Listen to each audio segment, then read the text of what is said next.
Hey, it's Tuskdark11 with the next episode of Blade Buffs. This time going over the New Game Plus exclusive blades. If for whatever reason someone's watching this who doesn't know about the New Game Plus blades already, just a minor spoiler warning about them, though they are non-canon, so 5-second warning before showing them. Okay, so this will be about the New Game Plus Torna blades. Only 3 of them though, because most already have really good niches.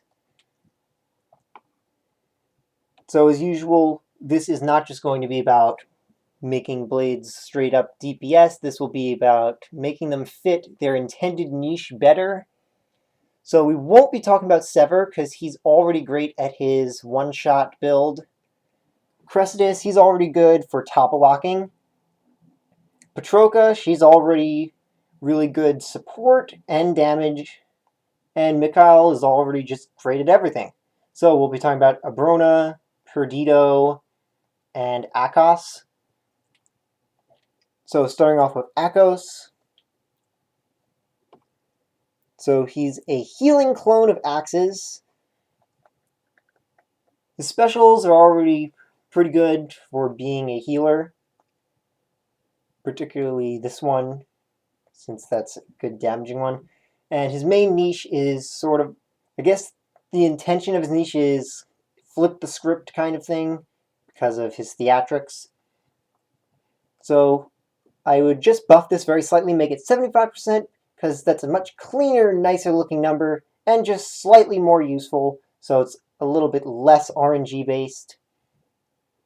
And I can't really think of too much to do with a flip kind of niche that he has. So the only thing I can think of is, let's replace this utterly useless skill with 25% to reflect damage, since that's the only other kind of skill that I can think of that fits with flipping things on the enemy.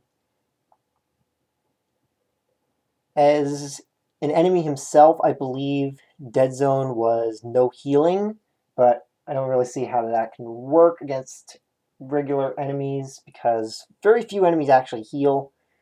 So I think reflect damage would make sense for this. So because it's called Dead Zone, and to make this just a little bit better, we can make this 25% to reflect damage when any party member is hit. I think that could be a lot more useful, or at least any party member within a radius of Akkos. So, like, if you stay near enough, like, make it similar to Newt with her damage reduction radius skill.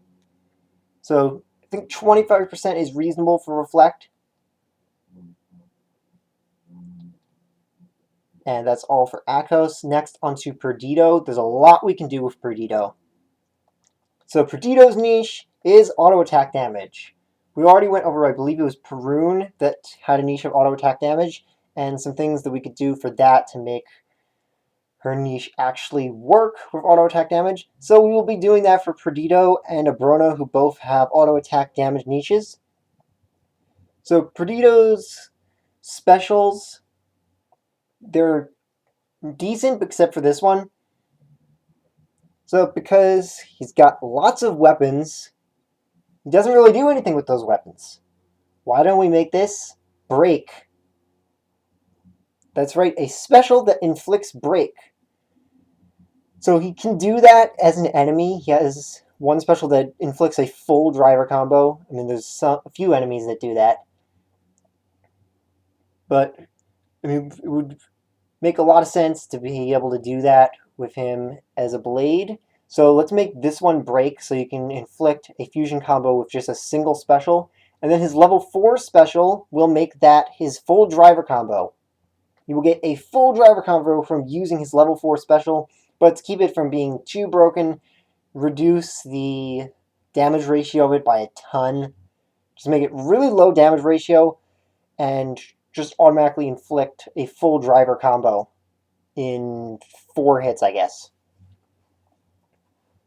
Or it doesn't really matter how many hits it is, but just have his level 4 special be a full driver combo. That way it's only usable when you're playing as him anyway. So It's not like it would be broken to have an AI doing that. It won't be broken since you can't have an AI doing that. And I guess just in general, reduce the damage of this one also, since it will be a free fusion combo, to keep that from being too broken to have driver combo on a special. I mean, you already are going to have a lot of fusion combos up anyway, so it's not going to be totally game breaking to have specials that can inflict driver combo. There's plenty of enemies that can do it. Now for this one, so we've made his specials really good, but what about the auto attack, which is his main niche?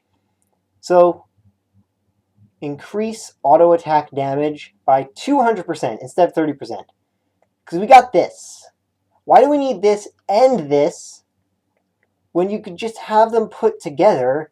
And, I mean, at least 150%, but auto attack damage is already so low, so why not make it 200% auto attack damage and all auto attacks guaranteed to strike twice in just one skill? Why do you need two skills that do the same thing split apart for a low effect? Then, for this skill, we're going to do exactly what we did for Perun. I think it was Perun, at least. Yeah, I'm pretty sure it was Perun that had the auto attack niche. Auto attacks charge specials. Instead of just charging arts, auto attacks charge your specials up. That way you never have to use arts to use your specials, and you can just keep auto attacking, which makes it actually viable to stay auto attacking, since you don't have to bother using any arts to get your specials.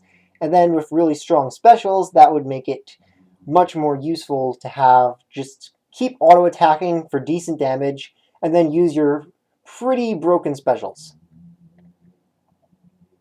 And this one, this is fine, I guess. Maybe buff it to 75% or 100%, but the main things are going to be auto attacks charge specials, and giving him some pretty strong specials for fusion combos. And lastly, Abrona. So Abrona is sort of crit focused, except she has a low crit rate.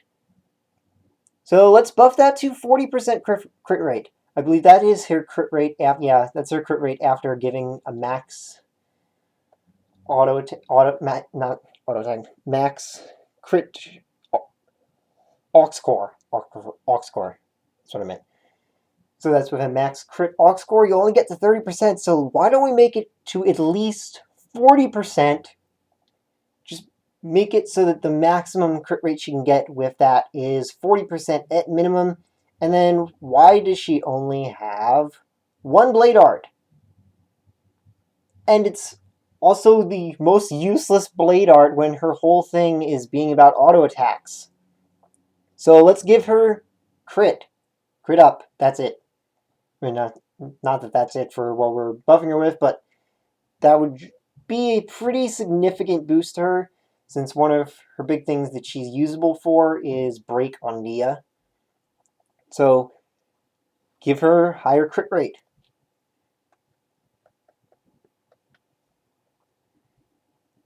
Now her specials, I'd say the specials are already pretty good. Though I think it could be more useful if we made this Annul's defense instead of guard annul. Seems like that would just be a bit more useful, but it's fine either way. So this is all she really gets for auto attack besides her built-in weapon, which is just 25% for another auto attack. Which is fine if her auto attacks were useful. So first off, we can buff this to 50%. 45% is a weird number. Especially how it starts at 30 and only goes to 45. Bring it up to 50. Next, reduces aggro drawn from auto attacks. Yeah, this is pretty useless as it is. But let's, on top of this, add on a 150% auto attack damage. So increases auto attack speed by 50% and auto attack damage by 150%. I'm honestly not sure what to replace this with. So I guess just leave it. But I suppose this could also be used for a flat crit rate increase. And this. This is pretty pointless for her. So, guess what we're going to replace this with? Auto attacks, charge specials. Because there's really no reason that any auto attack focused build should not have that. It's just something that really should have been in the game to begin with. So, like Perdido and Perun, give her the ability to charge her specials with auto attacks. Maybe make it a little different and have it be that specials charge from crits, not specifically auto attacks, but from crits. So if you're auto attacking really fast, you'll charge specials from crits. And if you're spamming her crit recharge art, you can also charge specials even faster that way. So that's an alternative to just having auto attacks charging specials. But yeah, the only thing I can think of replacing this is just flat crit rate increase. But since she's a unique weapon already, I feel like you could keep this for its mediocre effect and just give her a higher base crit rate to begin with. So that is it for how to buff the New Game Plus blades. Also, you could give a Brona a slightly higher base auto attack. It's pretty low as it is. So for someone who doesn't have great ratios or anything, just make it more auto attack damage. Just higher auto attack stat for more auto attack damage. But that is it for all the regular blades that need buffs, including one story blade. I think Mark was the only story blade that we went over. So next, I believe, will be the last one, unless there's requests for going over some of the really not bad blades at all, like Percival, who could just use tiny little buffs. But next episode will be on Catalyst, and I believe that'll be the last one for the blades to go over how they could be buffed. So, see you next time!